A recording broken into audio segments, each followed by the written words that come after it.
తర్వాత నెల రోజులు విపరీతమైన కడుపు నొప్పితో బాధపడి ముకుంద కలకత్తా వెళ్ళిపోయాడు. తాయెత్తు ధరించిన రోగం తగ్గలేదు. 23 రోజులు మంచాన పడి తర్వాత బెనారస్ చేరాడు. యుక్తేశ్వరిని కలుసుకున్నాడు. తన జబ్బు గురించి చెప్పకుండా ఒక మూలను కూర్చున్నాడు. భక్తులంతా వెళ్ళిపోయిన తర్వాత గురువు అతనిని దగ్గరికి పిలిచాడు. నీకు లివర్ ప్రాబ్లం కదూ అని ఆయన భుజాన చెయ్యి వేశాడు. ఆయన స్పర్శతో జబ్బు తగ్గిపోయింది. ముకుందకు చిన్నప్పటి నుండి జ్యోతిషం అంటే కోపం. ఎవరో జ్యోతిష్కుడు జాతకం చూసి నీకు 3 పెళ్ళిళ్ళు, మొదట 2 భార్యలు చనిపోతారు అని చెప్పాడు. అది అంతే అన్నాడు అన్నగారు. జ్యోతిషం చెప్పినట్లు ఇంట్లోంచి పారిపోయాడు కదా. ఆ రోజు తన జాతక చక్రాన్ని నిప్పుల్లో వేసి కాల్చేశాడు ముకుంద. రావడానికి ముకుందకు 3 సంబంధాలు వచ్చాయి. అన్నిటినీ తిరస్కరించాడు. మనిషిలో ఆధ్యాత్మికత పెరిగిన కొద్దీ ప్రాపంచిక అవరోధాలు తగ్గిపోతూ ఉంటాయి. నారాయణ చంద్రరాయ్ కలకత్తాలో పశువుల డాక్టర్.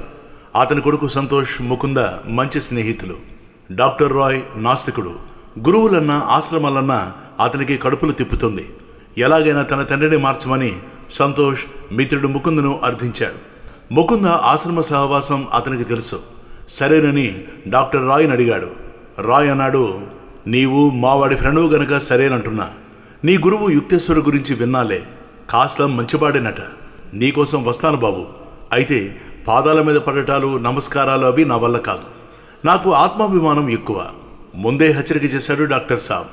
తీరా వచ్చాక స్వామి యుక్తేశ్వర్ ఆయనకి 2 నిమిషాలు టైం ఇచ్చారు. ఆ ఇచ్చిన 2 నిమిషాలు డాక్టర్ నోరు విప్పలేదు. అతను వెళ్ళిపోయాక అన్నాడు, ఈ శవాన్ని ఎక్కడ పట్టుకొచ్చో ముకుందా అని. అదేమిటి గురూజీ, బ్రతికున్న మనిషిని పట్టుకుని శవం అంటారు అన్నాడు ముకుంద. అతని చావు దగ్గర పడ్డదిగా, అతను శవసమానుడే అన్నారు యుక్తేశ్వర్. ఆ మాట విని డాక్టర్ రాయ్ కొడుకు సంతోష్ కంగారు పడ్డాడు. ఏదో విధంగా తండ్రిని మంచి మార్గంలో పెట్టాలని అతని ఆలోచన. తీరా వచ్చాక గురువుగారు పిడుగులాంటి వార్త చెప్పారు. ఇప్పుడు ఎలా? డాక్టర్ గారిని ఎవరు రక్షించలేరా గురూజీ? ముకుంద ప్రశ్నించాడు. ఎవరు రక్షించాలి? ఎందుకు రక్షించాలి? వాడొక పశువుల డాక్టర్ కదా. అన్ని పశు లక్షణాలే అలవడ్డాయి. వాడికి షుగర్ వ్యాధి ఉంది, బాగా ముదిరింది. అది వాడికే తెలియదు. 2 వారాల్లో అతను మంచం ఎక్కడం ఖాయం. ఈ రోజు నుంచి 6 వారాల్లో టపా కట్టేస్తాడు. నీ వల్ల అతని గండం గడవచ్చు. అతని చేతికి కడియం వేయించాలి. వేసుకోవడానికి ససేమిరా అంగీకరించడు. చెప్పానుగా, గుర్రం బుద్ధి. ఆపరేషన్ జరిగేలోగా కడియం వేస్తే బ్రతుకుతాడు. ఈ మాటలు విన్న ముకుందకు డాక్టర్ను ఎలా ఒప్పించాలో అర్థం కాలేదు. అప్పుడు యుక్తేశ్వర్ అన్నారు, రోగం తగ్గి ప్రాణాలతో బయటపడినా అతగాడికి గట్టిగా చెప్పండి, మాంసాహారం పూర్తిగా మానాలని. మానకపోతే తర్వాత 6 నెలలే అతనికి ఆయుర్దాయం. నడుస్తూనే కుప్పకూలి చేస్తాడు. ఈ 6 నెలల ఆయుర్దాయం నీ మీద దయతో ఇస్తున్నాను అన్నారు యుక్తేశ్వర్. మర్నాడు సంతోష్ రాగి కడియం చేయించాడు. కానీ డాక్టర్ వేసుకోవడానికి పేచి పెట్టాడు. నా ఆరోగ్యానికే భేషుగ్గా ఉంది. నాకెలాంటి పిచ్చి నమ్మకాలు లేవు. 1 వారం గడిచింది. డాక్టర్ రాయ్కి సడన్గా జబ్బు చేసింది. అప్పుడు రాగి కడియం వేసుకోవడానికి ఒప్పుకున్నాడు. 2 వారాల తర్వాత చికిత్స చేస్తున్న డాక్టరు పరీక్షలు చేసి పెదవి విరిచాడు, లాభం లేదు అని. మా గురువుగారు చెప్పారు డాక్టర్ గారు, జబ్బు చేస్తుందని. అయినా నెల రోజుల్లో నయమవుతుందని అన్నాడు ముకుంద. ఆ డాక్టరు ముకుందును తేరిపారా చూశాడు. ఆ కుర్రవానికి గురువు మాటలపై నమ్మకం ఎక్కువ. డాక్టర్ మాట నమ్మడం లేదు.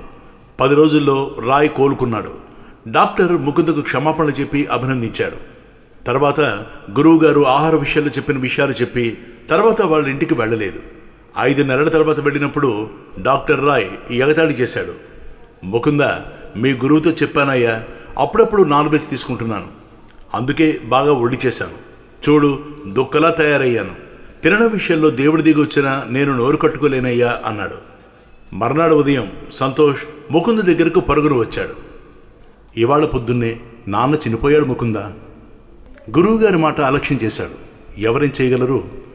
ఆ సంఘటన తర్వాత ముకుంద కాలేజీ మిత్రులు యుక్తేశ్వరజీ ఆశ్రమానికి రాసాగారు. భక్తి ఏమో గాని అందరికీ ఓ నమ్మకం కలిగింది. ముకుంద పట్ల గౌరవం పెరిగింది. ఆశ్రమానికి వెళ్ళి గురువుగారిని దర్శించడం వారి చదువులో ఒక భాగమైంది.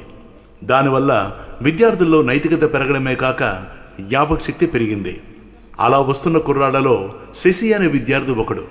అతడు మంచివాడు అనే ఇంప్రెషన్ ఏర్పడ్డది గురువుగారికి. శశి వ్యక్తిగత అలవాట్లు చాలా ఉన్నాయి, వ్యసనాలు ఉన్నాయి. ఒకనాడు యుక్తేశ్వర్ ఇలా అన్నారు, శశి, నీ అలవాట్లు మార్చుకోవయ్యా, లేకపోతే 1 ఏడాది తర్వాత చాలా పెద్ద ప్రమాదం ఉంది, జబ్బు పడతావు. చెప్పలేదనుకోకు, ముకుందే సాక్ష్యం అన్నారు యుక్తేశ్వర్. గురూజీ, మారాలని ఉన్నా మారలేకపోతున్నాను, అలవాట్లు మానలేకపోతున్నాను, మీరే నన్ను కాపాడాలి అన్నాడు శశి.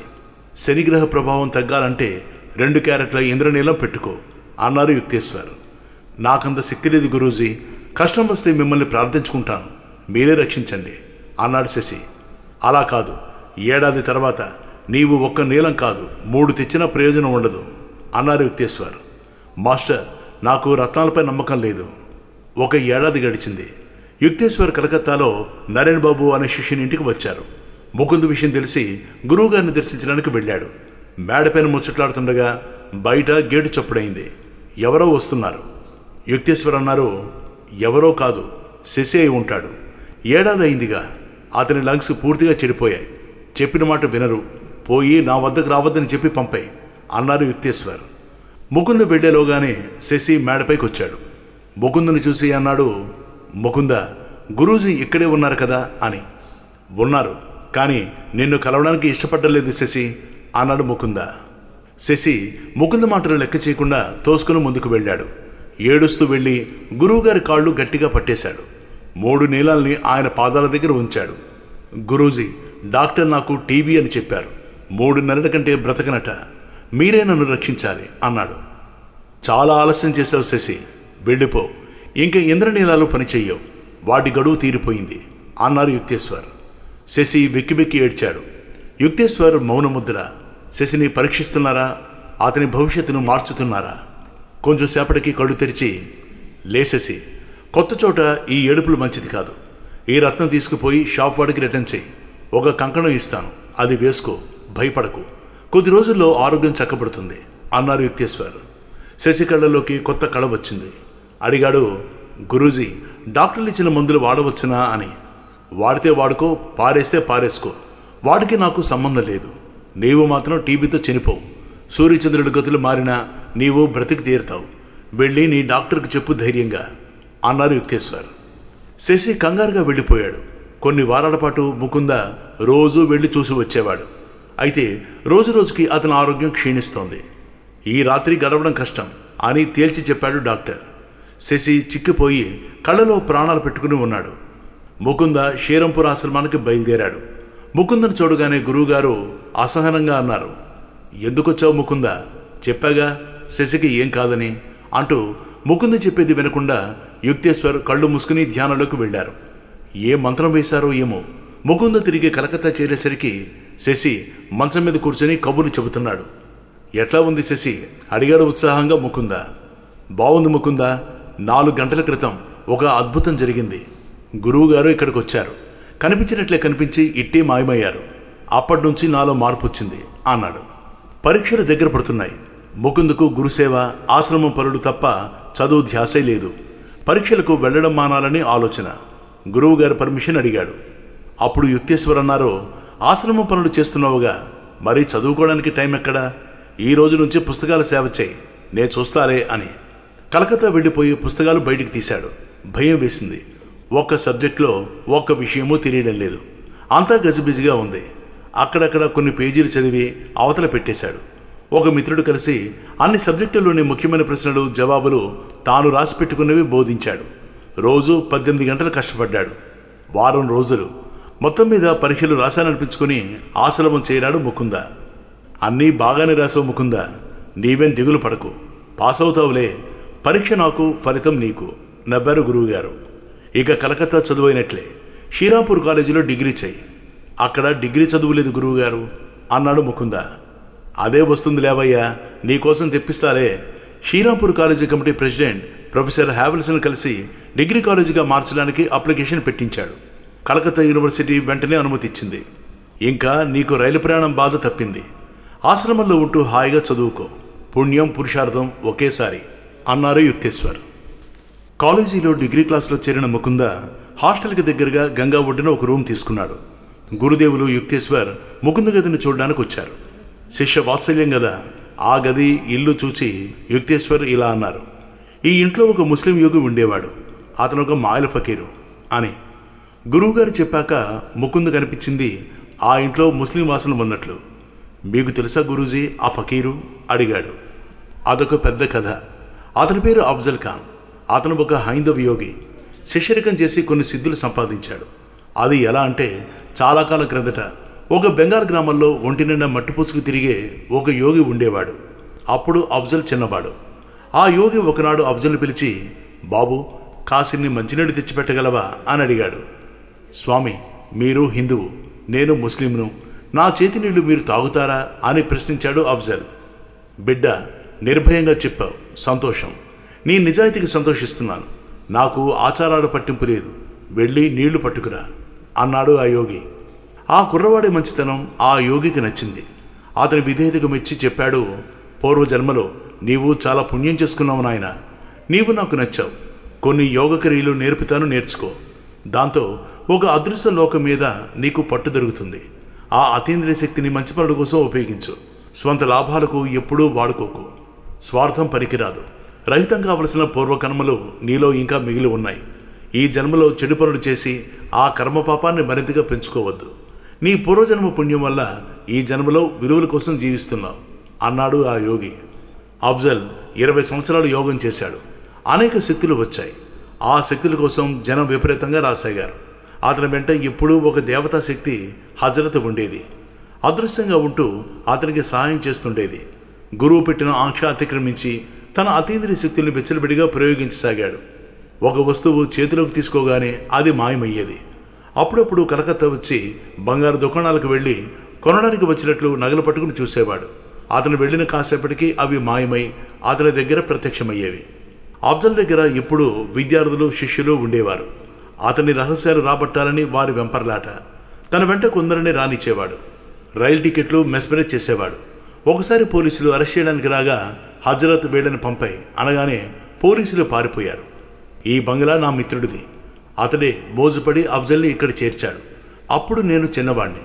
విలువైన వస్తువులు వెంట తెచ్చుకోవద్దని నా ఫ్రెండ్ చెప్పాడు. ఫకీరు మాయం చేస్తాడని ముందే హెచ్చరించాడు. మాయల ఫకీరు అనేవాడు అతన్ని. అఫ్జల్ ఒక గారడీ చేశాడు. నాతో అన్నాడు, క్రిందకి వెళ్ళి ఒక రాయి మీద నీ పేరు రాసి ఆ రాయిని గంగానదిలో విసిరిరా అని. నేను ఆ పని చేసి వచ్చాను. ఇంటి ముందర ఒక కుండ తొట్టి ఉంది. దాని నిండా గంగానది నీళ్లు పోసి తీసుకురా అని ఆజ్ఞాపించాడు. ఆ పని చేశాను. ఫకీర్ అన్నాడు, హజరత్, ఈ అబ్బాయి నదిలోకి విసిరిన రాయిని ఈ కుండలోకి తెప్పించు అన్నాడు. వచ్చింది. ఆ రాయి మీద నా సంతకం చెరిగిపోలేదు. అతని దృష్టి నా చేతి బంగారం గడియారం గొలుసు పైన పడ్డది. తన చేతిలోకి తీసుకుని చూశాడు. బాగుంది అన్నాడు. మరో నిమిషంలో అది నా చేతి నుండి మాయమైపోయింది. ఏ ఫకీరు, నా గడియారం గొలుసు నాకివ్వు అని అరిచి గోల పెట్టాను. ఇస్తాగాని మీ ఇంట్లో భోషాణంలో 500 రూపాయల కట్టుంది, అది తెచ్చివ్వు అన్నాడు. అది తెచ్చిచ్చాక బంగారు చైన్ తెప్పించి ఇచ్చాడు. ఒకసారి మేము చాలామంది వెళ్ళాం మాయల ఫకీరు గారడి చూడ్డానికి. మీ అందరికీ మంచి పార్టీ ఇస్తాను, ఎవరికి ఏం కావాలో అడగండి అన్నాడు. మేము అడిగినవన్నీ బంగారు పళ్ళాల్లో దొర్లుకుంటూ వచ్చాయి నిమిషాల్లో. తర్వాత పళ్ళాలన్నీ మాయమైపోయాయి. ముకుంద్ అడిగాడు, గురూజీ, ఫకీరుకు బంగారం మీద, డబ్బు మీద అంత ఆశ ఎందుకు? యోగి గారు చెప్పిన మాట ఎందుకు వెళ్ళలేదు అని. అతను పూర్ణ యోగి కాదు. ఆస్ట్రలోకాలలో అక్కడ కొన్ని ఆత్మలతో పరిచయం కలిగింది. దాన్ని ఉపయోగించుకున్నాడు. హజరత్ సహాయంతో అంతవరకే. అవి స్పిరిట్స్. చాలామంది ఫకీర్లకు ఆ విద్య తెలుసు, సృష్టిస్తారు, కానీ నిలుపుకోలేరు. అవి వచ్చిన చోటుకే తిరిగి చేరుతుంటాయి. నిజానికి అఫ్జల్కున్నవి దివ్యశక్తులు కావు, అతీంద్రియ శక్తులు కావు, క్షుద్రశక్తులు. మన యోగులు, మహర్షులు దివ్యశక్తుల్ని పొందుతారు. చనిపోయిన వారి ఆత్మలు పైలోకాలలో ఉంటాయి. వాటితో స్నేహం చేయడం సులభం. ఆ తర్వాత నేను అఫ్జల్ని చూడలేదు అన్నారు యుక్తేశ్వర్. కాలేజీ అవగానే సరాసరి ఆశ్రమం చేరడం ముకుంద్ అలవాటు. అతనితో ఒకరిద్దరు మిత్రులు ఉంటారు. ఆ రోజు ముకుంద, దిజన్ బాబు ఆశ్రమానికి చేరగానే ఒక శిష్యుడు గేటు వద్ద ఎదురై, గురువుగారు లేరు, కలకత్తా వెళ్ళారు అని చెప్పాడు. మరునాడు యుక్తేశ్వర్ కలకత్తా నుండి ఉత్తరం రాశారు ముకుందకు. బుధవారం ఉదయం రైలుకు వస్తున్నాను. నీవు, దిజన్ 9 గంటలకు షీరాపూర్ స్టేషన్కు రండి అని. బుధవారం స్టేషన్కు బయలుదేరుతుండగా ముకుంద్ కనిపించింది గురువుగారు రావడం లేదు అని. దిజన్తో చెప్పాడు ఆ విషయం. నీవన్నీ భ్రమను ముకుందా, ఉత్తరం రాశారు కదా వస్తున్నట్లు, ఇంకా అనుమానం ఎందుకు, పద పోదాం అన్నాడు దిజన్. ముకుంద రానన్నాడు. మిత్రుడు కోపంతో వెళ్ళిపోయాడు. గదిలో ముకుంద ఒంటరిగా కూర్చున్నాడు ఆలోచిస్తూ. యుక్తేశ్వరజీ రూపం కళ్ళ ముందు ప్రత్యక్షమైంది. నమస్కరించాడు. నా మెసేజ్ రిసీవ్ చేసుకున్నావు కదా, ఓకే, ఇక్కడ పని అయిపోయింది. 10 గంటల బండికి బయలుదేరుతున్నాను. నీవు దిజన్ స్టేషన్కు వచ్చేయండి. కళా నిజమా, బ్రహ్మ కాదు కదా? యుక్తేశ్వర్ ముకుంద తల మీద చేయి ఉంచి ఆశీర్వదించారు. నిజమే. అంతలో స్టేషన్కు వెళ్ళిన మిత్రుడు దిగులుగా వచ్చాడు. గురూజీ రాలేదు అన్నాడు. అలాగా, పద పోదాం. 10 గంటల ట్రైన్కు బయలుదేరి వస్తున్నానని నాతో చెప్పారు అన్నాడు ముకుంద. ఇద్దరూ స్టేషన్కి చేరారు. మనస్సు అందుకునే సందేశాలు నిజాలేనని నమ్మారు మిత్రులిద్దరూ. కాశ్మీరం భూతల స్వర్గం. కాశ్మీర దర్శనం సుందర సురక్షిత స్వప్నం. హిమాలయాలకు వెళ్లాలనే యోగుల కోరిక వంటిదే కాశ్మీర్ దర్శించాలన్న భోగుల వాంఛ. వేసవి సెలవుల్లో కాశ్మీర్ పర్యటించాలని ముకుంద ప్లాన్ చేశాడు. 4 మిత్రులు చేతులు కలిపారు. యుక్తేశ్వరజీ తమతో వస్తే బాగుంటుంది. వెళ్ళి తండ్రి గారికి చెప్పాడు. రాను పోను 6గురికి ఫ్రీ పాసులు అరేంజ్ చేయమని. డబ్బు మొత్తం ఖర్చు ముకుందది. తండ్రి గారు నవ్వారు. ఇది 3వసారి నీ యాత్రా స్పెషల్. 2 సార్లు హడావుడి చేశావు. చివరి క్షణంలో యుక్తేశ్వర్ అడ్డుకున్నారు, మరిచిపోకు అని. ఈసారి అట్లా జరగదు నాన్నగారు. అప్పుడంటే చిన్న వయసు, అయినా ఇది సైట్ సీయింగ్ ఎక్స్కర్షన్ కదా, పాసులు చూపిస్తే గురువుగారు కాదన్నారు అన్నాడు ముకుంద. భగవతి చరణ్ మర్నాడే 6గురికి రైల్వే పాసులు తెప్పించి ఇచ్చాడు. దారి ఖర్చులకు డబ్బు దండిగానే ఇచ్చాడు.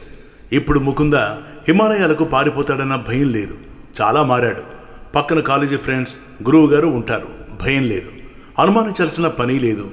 వెంటనే ఆశ్రమానికి వెళ్ళి టికెట్లు 1000 రూపాయలు గురువుగారు ముందు పెట్టాడు. ఆయన నవ్వి ఊరుకున్నారు. అవును అనలేదు, కాదు అనలేదు. సోమవారం ప్రయాణం. 4 ఉదయానికి ఆశ్రమానికి చేరారు. గురువుగారు పని మీద బయటికి వెళ్లారు. తాను రావడం లేదని చెప్పమన్నారు. అది వార్త. ఎక్కడికి వెళ్లారో ఎప్పుడు వస్తారో తెలియదు. ఆశ్రమ విద్యార్థి కానాయిని రమ్మని అడిగాడు. గురువుగారు లేకుండా నేను రానన్నాడు అతను. స్కూల్ టీచర్ వద్ద కొలువు చేస్తున్న బెహర్ని రమ్మని అడిగాడు. అతను దొడ్డిదావున పారిపోయాడు. తిరిగి ఆశ్రమం చేరాడు. యుక్తేశ్వర్ ఆశ్రమంలోనే ఉన్నారు. ట్రైన్కి చాలా టైం ఉంది. నీ ఫ్రెండ్స్ను కలకత్తా వెళ్ళమను. కాశ్మీర్ వెళ్లే రైలు రాత్రి కదా, నీవు కాసేపు ఆశ్రమంలో ఉండు, నీతో పనుంది అన్నారు యుక్తేశ్వర్. మిత్రులు కలకత్తా వెళ్లారు. మీరు రాకపోతే నేను వెళ్ళను గురూజీ అన్నాడు ముకుంద. అంతలో ముకుందకు సడన్గా కడుపులో తిప్పినట్లయింది. నిమిషాల్లో నొప్పి ఎక్కువై పడిపోయాడు. గురువుగారు కానాయిని కలిసి అతని మంచం మీదకి చేర్చారు. కలరా, వెంటనే డాక్టర్ని పిలిపించారు. ఈ వేళకు స్టేషన్లో ఉంటే ఏమయ్యేది అన్నారు ముకుంద. వద్దు గురూజీ, డాక్టర్ వద్దు, మీరు ట్రీట్ చేయండి అన్నాడు ముకుంద. నేను ట్రీట్ చేసిన, భగవంతుడు చేసిన డాక్టర్ కూడా అవసరం. చాలా రోజులు పట్టింది ముకుంద జబ్బు తగ్గడానికి. అప్పుడు గురువుగారే స్వయంగా కాశ్మీర్ ప్రయాణం ఏర్పాటు చేశారు. 4 రోజులు కాశ్మీర్లో చూడవలసినవన్నీ చూశారు. పరీక్షల కారణంగా ముకుంద ముందుగానే కలకత్తా వెళ్ళిపోయాడు. గురువుగారు కొన్నాళ్ళు శ్రీనగర్లో ఉండిపోతానన్నారు. ముకుంద వెళ్లే ముందు యుక్తేశ్వర్ పిలిచి చెప్పారు. ఈ దప నా ఆరోగ్యం బాగా దెబ్బతినేట్లుంది ముకుంద అని. మీకేమిటి గురువుగారు, నిక్షేపంగా ఉన్నారు, మీరు జబ్బుపడ్డం ఏమిటి అన్నాడు ముకుంద. నేను మనిషినే, నేను ఈ శరీరం వదలవలసి ఉంటుంది, మరిచిపోకు అన్నారు యుక్తేశ్వర్. ముకుంద శ్రీరాంపూర్కు రాగానే శ్రీనగర్ నుంచి టెలిగ్రామ్, గురువుగారి ఆరోగ్యం బాగోలేదు అని. ఏం చేయాలి? అవతల పరీక్షలు, భగవంతుని ప్రార్థించడం తప్ప మరో మార్గం లేదు. యుక్తేశ్వర్ కాస్త కోలుకొని తిరిగి రావడానికి 15 రోజులు పట్టింది. సగానికి సగం బరువు తగ్గారు. మనిషి చాలా సన్నబడ్డారు. అదేం రోగమో. గురువుకు ఏ కాస్త చేసినా, జబ్బు పడినా ఏ శిష్యుల కర్మలో తన మీద వేసుకుంటారంటారు. ఇతరుల కర్మల్ని తనలోకి తీసుకుని లయం చేసుకుంటారు. రోగం రూపేణా ఆ పని మహాయోగులకు మాత్రమే సాధ్యం. బలహీనుల బరువు బలం గలవారు కొంత మోస్తారు. గురువులైన వారు శిష్యుల పూర్వకర్మల్ని, పాపాల్ని లయం చేస్తారు. అంటే గురువు తన ఆరోగ్యాన్ని సైతం శిష్యుల కోసం త్యాగం చేస్తాడని అర్థం. ఇది ఒక రకమైన యోగక్రియ. గురువు తన ఆస్టల్ను బాధితుల ఆస్టల్తో జత చేస్తాడు. అప్పుడు భౌతిక స్పృహ ఉండదు, భౌతికత్వం ధ్యాస ఉండదు. తన శరీరాన్ని, ఆరోగ్యాన్ని అలక్ష్యం చేసి జబ్బు పడతాడు. ప్రతి గురువు అది తన ధర్మంగా భావిస్తాడు. అయితే చికిత్స చేసినంత మాత్రాన యోగులు, గురువులు అందరూ జబ్బు పడకపోవచ్చు. యోగపూర్ణులు, జ్ఞానయోగులు ఆ చికిత్సలు స్థిర సంకల్పంతో, ఆత్మబలంతో చేస్తారు. శిష్యుల కర్మ నివారణకు తన యోగశక్తిని వినియోగించడం ఎప్పుడో గాని జరగదు. అసలు అలాంటి అవసరం కలగదు. సంకల్పం చాలు, ఇచ్ఛాశక్తి చాలు. పరిపూర్ణ ధ్యానులకు అది సులభ సాధ్యం. శిష్యుల కర్మ నివృత్తి చేయగల సత్తా సద్గురువులకు మాత్రమే ఉంటుంది. ఏదో కుర్రవాడు చదువుకుంటున్నాడు, డిగ్రీ చేస్తున్నాడు, ఆశ్రమానికి పోతే పోని బుద్ధిగా ఉంటున్నాడు. సన్యాసం పుచ్చుకొని హిమాలయాలకు పోలేదు కదా. తల్లిగారు పోయినప్పటి నుంచి ముకుందకు అక్కతో అనుబంధం పెరిగింది. తండ్రి మొండితనం వదిలి సాధువుగా జీవిస్తున్నాడు. అన్న కాస్త మొండైనా తాను వేరుగా ఉంటాడు. ఇంట్లో చెప్పుకోదగ్గ ప్రతిబంధాలు లేవు. ఒకనాడు పెద్దక్క రోమా తమ్ముడికి ఫిర్యాదు చేసింది. మీ బావగారికి రోజు రోజుకి మొండితనం మరీ పెరిగిపోతుంది కన్నా. దేవుడంటే పడదు, దేవాలయాలంటే అయిష్టం, ఆశ్రమాలు, గురువులు, స్వామీజీలు అంటే అసలే మంట. నా పూజ గదిలో అడుగు పెట్టరు. ఇంట్లో స్వామీజీల మహాత్ముల ఫోటోలు ఏవి చూసినా చాలా చిరాకు, ఎగతాళి. ఆయన గారిని భరించలేకపోతున్నాను. ఏమన్నా అంటే తగువలాట. ఆయన గారి ధోరణి మార్చడానికి ఏదైనా ఉపాయం చూడరా తమ్ముడు అడిగింది. అక్క బావ ఉండేది కలకత్తాలోనే. బావ పేరు సతీష్, మొండి మనిషి, రాజు కంటే బలవంతులు అంటారు. ఎట్లా మార్చడం చెప్పమా ఆలోచించాడు ముకుంద. ఏదో చేద్దాంలే, నువ్వు దిగులు పడకు, అక్కగారిని ఊరడించాడు. అన్నట్లు నేను రేపు దక్షిణేశ్వరం కాళికాలయానికి వెళ్ళాలనుకుంటున్నా. నువ్వు బావా కూడా వస్తే బాగుంటుంది. అమ్మవారి దర్శనం వల్ల బావగారు కొంత మారవచ్చు కదా, ఆలోచించు అన్నాడు ముకుంద. వస్తారంటావా? మొండి మనిషి, ప్రయత్నం చేద్దాం, చెప్పి చూస్తా అంది అక్క. తెల్లవారేసరికి అక్క బావ ప్రయాణానికి సిద్ధమై వచ్చారు. జట్కా బండి సర్కులర్ రోడ్డు మీద దక్షిణేశ్వరం వైపు సాగుతోంది. దారి పొడవునా బావగారు సతీష్ చంద్రబోసు గురువుల్ని శపిస్తూనే ఉన్నాడు. అక్క ఏడుస్తూనే ఉంది. ఊరుకో అక్క, బావకు కోపం వస్తుందేమో అన్నాడు ముకుంద. అప్పుడు చంద్రబోస్ అన్నాడు, అబ్బాయి ముకుంద, ఈ గురువులనే వాళ్ళంతా హంబక్. వాళ్ళ ఆకారాలు, డ్రెస్సులు చూస్తేనే చిరాకేస్తుంది. అంటే శవాల్లా ఉంటారు, లేకపోతే బుల్డోజర్లా తయారవుతారు. వాళ్ళ శరీరాల్ని వాళ్లే మోయలేరు. తన జోక్కి తనే పగలబడి నవ్వుతున్నాడు. మిగతా ఇద్దరు నవ్వలేదు. ఆ పైన ప్రయాణం మౌనంగా సాగింది. ఎవరి ఆలోచన వారిది. దేవాలయం ప్రాంగణంలోకి జట్కా వచ్చి ఆగింది. ఈ తీర్థయాత్ర నా కోసమే కదా ముకుందా అనుకున్నాళ్లే. నువ్వు మీ అక్క ఏదో ప్లాన్ చేశారు, నాకు తెలుసు. నన్నెవరూ మార్చలేరు. ఏ కుర్ర సన్యాసి, మధ్యాహ్నం భోజనం ఏర్పాటు చేయి. అమ్మవారి ధ్యాసలో పడి నా తిండి సంగతి మరిచావు. నేను అసలే తెక్క మనిషిని అని చంద్రబోసు కాస్త కటువుగా హెచ్చరించాడు. అలాగనే బావుగారు, పూజకు వేళయింది, నేను వెడుతున్నా అన్నాడు ముకుంద. మరి నా భోజన సంగతేంటి చంద్రబోస్ అడిగాడు. అమ్మ చూసుకుంటుందిలే అని ముకుంద వెళ్ళిపోయాడు వడివడిగా. ఏ అబ్బాయి, అమ్మా బొమ్మ నాకు తెలియదు, నీదే బాధ్యత అన్నారు బావగారు. దేవాలయంలో అడుగుపెట్టగానే ముకుంద పార్వశల్లో మునిగిపోయి తూరిపోతున్నాడు. మనసులోకి మరో ఆలోచన రావడం లేదు. త్వరగా ఒక స్తంభం దగ్గరకు పోయి నీడపట్టున కూర్చోగానే అప్రయత్నంగా కళ్ళు మూతలు పడిపోయాయి. మనస్సు నిమిషాల్లో శూన్యమైంది. అప్పుడు సమయం ఉదయం 7 గంటలు. దక్షిణేశ్వరం కాళీమాత ఆలయం అనగానే ఎవరికైనా రామకృష్ణ పరమహంస గుర్తుకొస్తారు. ఆయన పిలవగానే అమ్మ ప్రత్యక్షమయ్యేది. ముకుంద ప్రార్థించాడు, అమ్మ, నువ్వు గదాధరునికి దర్శనమిచ్చావు, నాకెందుకు ఇవ్వవు అని. అదే స్మరణ. మనసు శూన్యమైంది. గంటలు గడిచాయి. అమ్మ దర్శనం కాలేదు. 5 గంటలు గడిచాయి. పూజారి గుడి తలుపులు వేశాడు. ముకుంద బయటకొచ్చి ఎండలో నిలబడ్డాడు. కాళ్ళు కాలుతున్నాయి. అమ్మ జగన్మాత, దర్శనమివ్వవా? అక్కడ గుడి తలుపులు మూశారు. అక్క కోసం, బావ కోసమైనా దయ చూపించి తల్లి అని ప్రార్థించాడు. అంతలో చల్లని గాలి వీచింది. మబ్బులు కమ్మి వాతావరణం చల్లబడ్డది. ఒక్కసారిగా దేవాలయం ఆకస్మిక ప్రమాణంగా పెరిగింది. దేవాలయం తలుపులు బార్లా తెరుచుకున్నాయి. కాళీమాత దివ్యరూప దర్శనమైంది. రాతి విగ్రహం సజీవమూర్తిగా మారింది. ముకుందకు శ్వాస ఆడడం లేదు. శరీరం స్తంభించింది. చలనం లేదు. లోపల చైతన్య ప్రవాహాలు.